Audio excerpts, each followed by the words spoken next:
Hello, everyone, and welcome to Joy in Our Town. I'm your host today, Sharon Conyers, and just want to thank you for joining us on this show today. And I'm so glad to welcome our guest today, Lavern Nissley, who is the Executive Director of Marriage Resource Center for the Miami Valley. Today we're going to be talking about family and specifically typical responses to stress and conflict in marriages. So welcome to the program. Thank you, Sharon. Glad to have you here again. The last time you you were here, you spoke of some wonderful things for marriages or married people can do as far as education. So let's talk about how the stress and conflict affect marriages today. Well, any kind of stress or conflict means that you have to make a change. And for most people, that's just something that they find challenging. Yes. You know, when you have to adjust and make changes and when expectations aren't being met, I mean, that's fairly common in any relationship, but especially in marriage where you're very close. Right, so how do we deal with that? What are some common or most common areas of stress and conflicts that couples deal with? Well, we'd like to go to the zoo, Sharon, if we Okay, could. the zoo. So we're So you just going brought to some friends along. six animals to kind of illustrate what Okay. typical responses to stress and conflict. The turtle is easy to understand. Okay. They basically go in their shell. They just kind of go inside. Okay. They shut down. You can't get in. And so in a relationship, the way that looks is the person just kind of shuts down, may leave the room, may not leave the room, but essentially they're just not accessible, they're not available. And you can see how that could affect their relationship in a negative way. So you're saying that this could be one of the spouses, either the spouse is a turtle, the person who is kind of an introvert and they don't like to express their feelings, which could definitely cause conflict in a marriage. Absolutely. Yes. Yeah. And typically they don't like conflict. They're scared of Right, conflict. right. They may run from conflict. And so, you know, the other spouse may try to get in there, but that turtle is they're just not coming out. And why do you think this is important for us to know? Because I think you're, you know, talking about an individual and maybe how that individual works or the makeup of that person. Why do you think it's so important before you get into marriage or while you're in the marriage to know these things? When you can see how these responses negatively affect a relationship, then you can look for alternative ways. If you're not familiar with what some of those negative responses can do to a relationship, can damage to a relationship, then maybe you're not going to be as motivated. But I can assure, you know, anyone who's watching or listening, you can see how this affects. I mean, there are just negative effects from responding in these ways. Okay, now you brought some other friends. Yes. Let's see who else you, okay. And here's the skunk. Okay. The skunk is very different. They're not afraid of conflict. Right. They just, I mean, you know, you can get a skunk upset, but basically what they do is they just lift their tail and they spray verbal attacks. Okay. And it's like That just stinks. coming, and it stinks. It smells, and people want to get away from them. Okay. And so sometimes you get a turtle and a skunk in a relationship, the turtle's just going to shut down. They're going to try to get away, and the skunk just kind of keeps spraying. And so any of these responses or animals have positive sides to them too. The turtle at least isn't going to escalate. They're not going to get into this long drawn out fight. At least with the skunk, you've got the issue out there. What you see is what you get. That's right. That's right. It's definitely out there. Okay. This is kind of an interesting animal. This is a chameleon. Okay. And for anyone who knows anything about a chameleon, they just blend in. They become the color. Whatever the background is, they become the color. And so they kind of give in to get along. Okay. They yield. And, you know, there's a positive to that. You want to defer to others, but one of the downsides is that they may just never speak up, and then until all of a sudden they've had enough, and boom, they're out of here. Well, what about even the possibility with the chameleon not really knowing what you're getting either?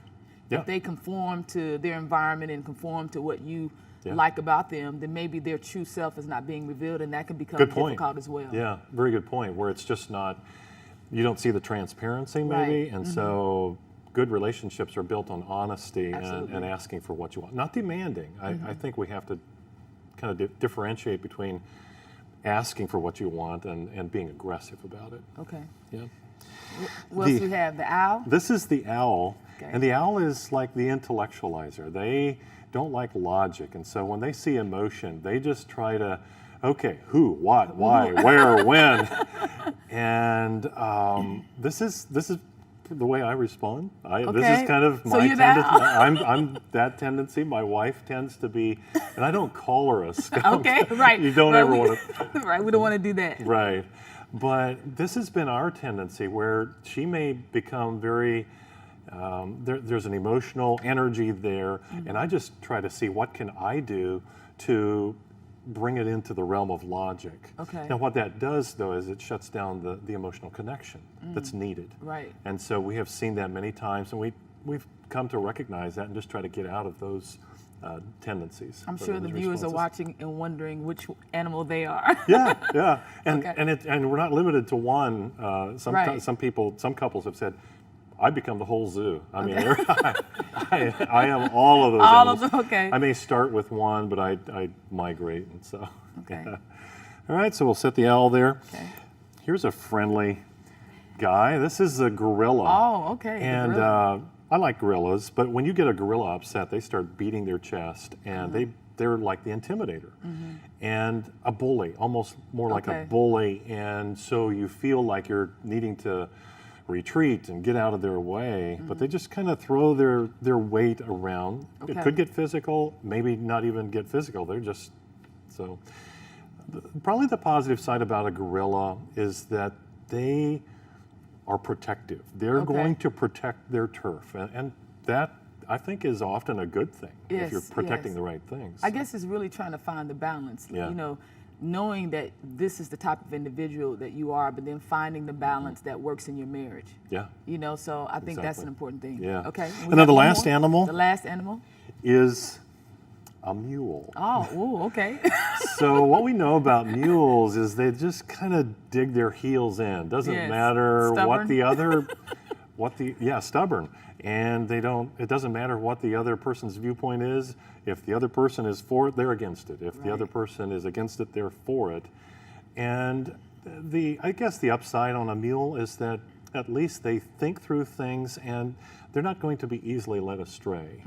So they will stand for things. But generally speaking, these are responses to conflict that really divide and create a barrier in a relationship. And Right. so we want to find alternative ways as opposed to what we've seen here. And you know, even in marriage, we always hear there's two different environments coming together and fusing together. So of course you're going to have people with different opinions and different attitudes. And so, what do you do in your not in your counseling, but in your education? How do you educate couples to be able to resolve this conflict, even though they come from different backgrounds and they have different attitudes? What are some suggestions or some solutions that you give them so that they can find kind of a common ground and really Yeah. be able to work it out? That's excellent, yeah. And that is really the healthiest way to go as opposed to survival of the fittest or just talking over each other. Right. Those never work. The most productive paradigm is two things. Number one, understanding.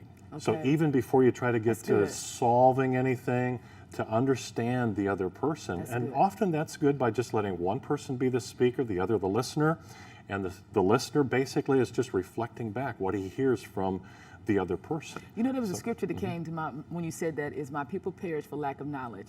The knowledge of knowing who you're married Yeah. to, as far as an individual, is so important because what you know can kind of help how you deal with that individual. Yeah. And if you again, as you use these animals as references to how they react to conflict, if you know that this person responds in a kind of a stubborn way, then sometimes how you approach them may be different. Yeah, exactly. Yeah. It just gives you more insight. And I think that's what is the value of using animals like this. Yeah, it's kind of fun and it's visual, but it also can change. I know that when Rhonda and I, my wife and I, we've been married for 37 years, when we were Oh, first wow, exposed to this, we saw ourselves immediately. Okay. And we began to make changes then, in future arguments or disagreements or discussions or intense fellowship. I like, We, that's a new one. Intense fellowship. yeah, we began to see, okay, I'm becoming an owl, and that's not helpful. Okay. What can I do to understand her? So the first one is the understanding. The second one is looking for the actual solution. Sometimes couples understand each other, but they never get to a solution. And That's a true. solution is basically, what are the options? What kind of options do we have here? maybe we don't have any options. Maybe we just need to agree to disagree. But looking at options, and then what can both of us support? So, and I think you made a good, when you said agree to disagree, I read a quote where it says, why can't we disagree without becoming enemies? It's, it's okay to say, this is your point of view, this is my point of view, but we can still, love one another and respect that. And so how do you get couples who, are very headstrong about their opinions of why things should go the way they need to go, but yet can understand, well, okay, it's okay, you can believe that way, I can believe this way, but in the end, we should continue to love one another. And Right. I think that works better if you have the fruits of the Spirit living in your life. When you've got love, joy, peace, patience, kindness, goodness, faithfulness, self-control, all of those things working together, because I don't think in our kind of carnal, sinful nature, we tend to seek out self. I mean, we are selfish people. And so you can do all the little gimmicks and tricks in the world, but I think it really comes down to, and Philippians 2, where Jesus is given as an example how, he became us. He came into our realm. He lived our experience and gave himself up for us. So sacrifice is so important. Man, isn't that the truth in marriage? It really is. And when you have these type of situations where there's a lot of conflict in the marriage, it can produce a lot of stress. So how do you prevent those stressful situations from becoming out of control? I think that's a good question. I thought you were going to go, how can you prevent stress? Which you can't. It can happen just like that. I mean, I think even loving couples can find themselves in a conflict just like that, and they weren't even planning on it.